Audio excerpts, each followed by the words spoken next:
I think a lot of people are finally starting to realize just how dishonest the media are when they talk about what's happening in Palestine as clashes.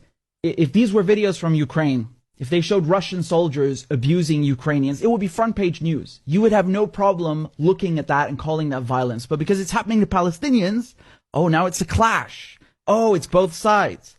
Look, man, when you have gangs of uniformed thugs draped in riot gear bursting into a mosque and shooting people with tear gas while they're praying, that's not a clash. That's literally the definition of brutality. And this idea that if Palestinians dare to throw a rock in self-defense at somebody that's tear gassing them, that they're somehow equally to blame.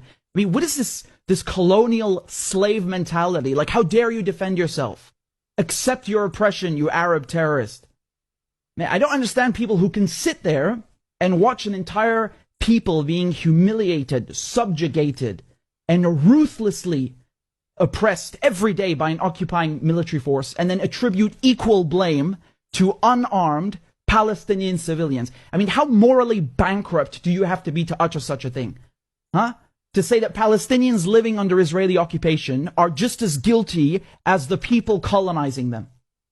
And then they sell you this idea, this fairy tale that Israel's a democracy, while they're openly beating journalists, beating medics, beating worshippers, beating women. Where are all the Western feminists? You want to talk about women's rights, but when Palestinian women are being beaten in the street, suddenly you have nothing to say?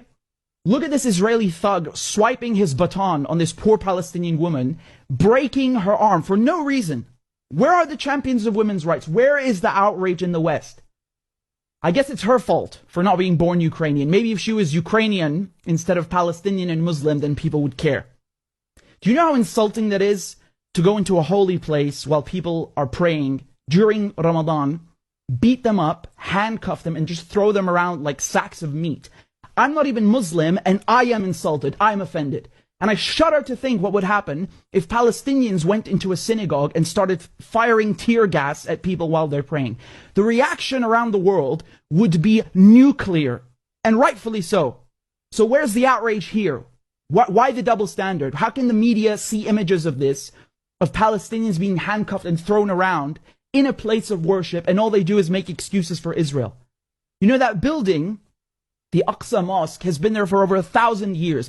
Look how they smash the windows and the doors like it's some used car. And this is the second year in a row that the Israelis have done this. And the last time, a war broke out. You know, Palestinians are living 2-3 generations as refugees on their own land. They have no state, they have no equal rights, no armed forces.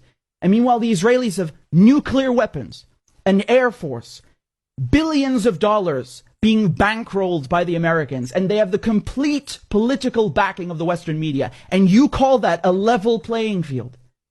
There is